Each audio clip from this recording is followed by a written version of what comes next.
जय हिंद दोस्तों। कैसे हो आप लोग? आशा करता हूँ आप लोग अच्छे होंगे। आईबी यानी इंटेलिजेंस ब्यूरो की तरफ से न्यू नोटिफिकेशन जारी किया गया है, जिसमें आपका स्केल सेकंड ऑफिसर के पद पर आपकी वैकेंसी निकली हुई है। तो आज हम इसी के बारे में चर्चा करने वाले हैं। खासकर यह जो आपकी वैकेंसी है, यह पुरुषों और महिलाओं के लिए बहुत ही अच्छी वैकेंसी है और सैलरी भी इसमें आपकी 70 से 80 हज़ार के बीच में मिलने वाली है। तो सारी जानकारी हम स्टेप बाय स्टेप समझेंगे कि इसमें आपकी योग्यता क्या मांगी गई है, इसमें आपकी उम्र सीमा क्या होनी चाहिए, सिलेक्शन प्रोसेस में आपको कौन कौन से स्टेप से होकर गुजरना पड़ेगा, सारी जानकारी स्टेप बाय स्टेप समझेंगे। इसके अलावा अगर आप नए हों तो चैनल को दोस्त जरूर सब्सक्राइब कर लें। और अगर आप एसएससी जीडी की तैयारी कर रहे हैं, ठीक है, तो उसका भी आप प्रीवियस ईयर के पेपर मेरे चैनल पर देख सकते हो, या इसके अलावा आपका जितना भी गवर्नमेंट वैकेंसी निकलता है उसका आप नोटिफिकेशन मेरे चैनल पर देख सकते हो। ठीक है, तो बात करें इंटेलिजेंस ब्यूरो के बारे में, तो इसको हिंदी में खुफिया विभाग भी बोलते हैं। क्यों? क्योंकि भारत के अंदर जितना भी आपका खुफिया जानकारी है, चाहे वो आतंकवाद से रिलेटेड हो, सभी जानकारी प्राप्त करना आपका आईबी का कार्य होता है।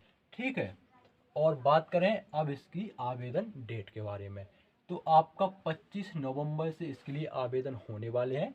आवेदन की लास्ट डेट है 15 दिसंबर। इतना क्लियर?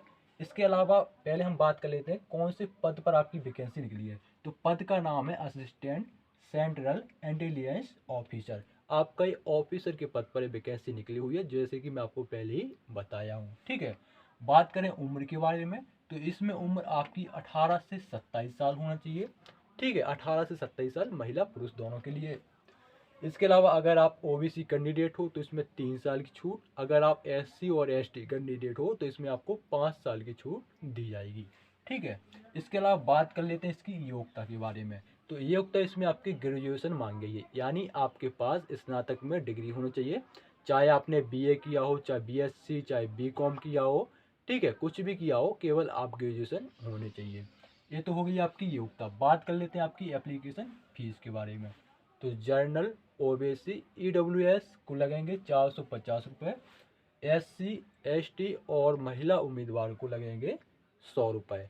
ठीक है, बात करते हैं पद के बारे में। तो टोटल जो आपके पद हैं वो हैं आपके 995, और 995 पद आपके कम नहीं है, बहुत पद हैं। क्यों? क्योंकि आपका पिछला वैकेंसी भी निकला था। पिछली वैकेंसी में आपका ऑफिसर का तो वैकेंसी नहीं था, एमटीएस वगैरह का वैकेंसी था वो। ठीक है, एग्जीक्यूटिव और एमटीएस का, तो उसमें भी आपका वैकेंसी निकला था, तो उसमें 600-700 वैकेंसी निकला था। ठीक है, तो आईबी जो है आपका अच्छा डिपार्टमेंट है, अच्छा तगड़ा डिपार्टमेंट है और पावर वाला आपका डिपार्टमेंट है। तो हर किसी का सपना रहता है कि इस डिपार्टमेंट को ज्वाइन करे। जैसे सीबीआई का सपना रहता है भाई हमें सीबीआई में जाना, सेम वैसे ही इसमें भी रहता है। ठीक है, तो आपका पोस्ट का नाम भी हो गया। पोस्ट आपकी 995 है, जिसमें अगर आप कैटेगरी वाइज बात करना चाहें तो जनरल के 377 हैं, ओबीसी के 222 हैं, ईडब्ल्यूएस के 129 हैं, एससी के 134 और एसटी के 133 पद हैं। ठीक है, ये हो गए आपके पद। अब बात कर लेते हैं आपकी सैलरी के बारे में, उसके बाद हम एग्जाम पैटर्न के बारे में बात करेंगे। तो सैलरी जो इसमें मिलेगी वो आपको मिलेगी इसमें 44,000। कितनी? 44,400, मतलब 4600 गेट पे वाला ये आपका वैकेंसी है। ठीक है, तो इसमें 44,400 रुपये, 44,000 कुछ रुपए इसमें मिलेंगे। इसके अलावा सेंट्रल गवर्नमेंट की तरफ से आपको बहुत सारे अलाउंसेस दिए जाते हैं, जैसे कि टीए, डीए, एचआरए। जब आप इन अलाउंसेस को जोड़ दोगे तो आपकी सैलरी 70 से 80 हज़ार के बीच में बनने वाली है, 100%। ठीक है, 100% बोल रहा हूँ, इतनी ही बनेगी। ऐसा नहीं कि आपका ऐसे लिख दिया 70-80%, वो 70 से 80 हज़ार, ऐसा बिल्कुल नहीं। 70-80 हज़ार के बीच में ही बनेगी। क्लियर? बात करें अब एग्जाम के बारे में, मतलब एग्जाम पैटर्न के बारे में, तो एग्जाम पैटर्न में आपका 3 स्टेप में आपके पेपर होंगे। ठीक है, पहले स्टेप में आपका current affairs, GK, reasoning, math और इंग्लिश के आपके प्रश्न होंगे। ठीक है, और आपको टाइम 1 घंटे का दिया जाएगा। कितने प्रश्न होंगे ये तो अभी उसने नहीं बताया, मेरे ख्याल से 100 प्रश्न होंगे इसमें।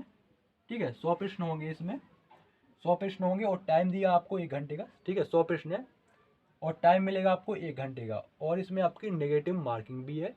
नेगेटिव मार्किंग इसमें 1/4 की है। ठीक है, नेगेटिव मार्किंग के बाद फिर आपका दूसरा स्टेप चालू होगा, मतलब कुछ समय के बाद अब इसका कट ऑफ निकलेगा, फिर दूसरे स्टेप के लिए बुलाया जाएगा। उसमें आपका ये निबंध वगैरह होगा, डिस्क्रिप्टिव टाइप का ये पेपर होगा। जिसमें आपका निबंध यानी ए से के 30 प्रश्न का ये आपका निबंध होगा, और कॉम्प्रिहेंशन जिसे हम बोलते हैं उसके आपके 20 प्रश्न रहेंगे, और 20 अंक का रहेगा, 20 प्रश्न नहीं 20 अंक का रहेगा, ठीक है। निबंध वगैरह आपका एक निबंध हो गया 30 अंक का, और 20 अंक का आपका कॉम्प्रिहेंशन हो गया, ठीक है। तो टोटल आपके 50 अंक हो गए। 50 अंक का आपका दूसरा पेपर होगा, उसके लिए आपको टाइम मिलेगा 1 घंटे का, उसमें माइनस मार्किंग के लिए नहीं बताया गया है, ठीक है। आपका पहला स्टेप हो गया, दूसरा स्टेप हो गया।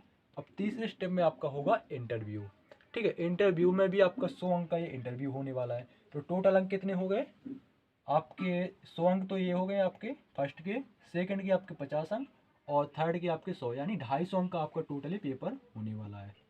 250 मार्क्स का ये पेपर होगा, ठीक है, 250। तो आप समझ सकते हैं।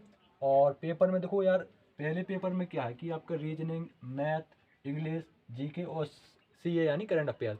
तो आप जैसे कि आप अगर सीजीएल की या आप सीएचएसएल की तैयारी करते हैं, सेम वही पैटर्न है। देखो रीजनिंग उसमें आती है तो रीजनिंग उसमें आ रही है, मैथ उसमें आती है मैथ इसमें आ रही है, रीजनिंग उसमें आती है इसमें भी आ रही है, सेम वही है, ठीक है। और आपका ए से और कॉम्प्रिहेंशन आपका डिस्क्रिप्टिव टाइप का पेपर उसमें भी होता है आपका, सीजीएल सीएचएसएल में, सेम इसमें भी होता है। तो वही आपका सेम रहने वाला है, लेकिन इसमें आपका इंटरव्यू रहेगा, क्योंकि आपका वैकेंसी आप समझ सकते हो, ये आपकी खुफिया विभाग की वैकेंसी है, ठीक है। जैसे आपका रॉ है वैसे ही आपका ये आईबी है, ठीक है। तो आपकी वैकेंसी जो आपका वैकेंसी जो आपका डिपार्टमेंट है वो आपका अच्छा तगड़ा है, ठीक है। तगड़ा डिपार्टमेंट होने के कारण इसमें आपका इंटरव्यू रहेगा, ठीक है। समझ में आ गया? 250 अंक का टोटल आपका ये पेपर रहेगा, उसी से आपका फाइनल कट ऑफ बनेगा। इसके अलावा कुछ डाउट वगैरह हो तो बिल्कुल आप पूछ सकते हो, और मिलते हैं किसी नेक्स्ट वीडियो में। तब तक के लिए मैं इजाज़त चाहूँगा। जय हिंद, जय भारत।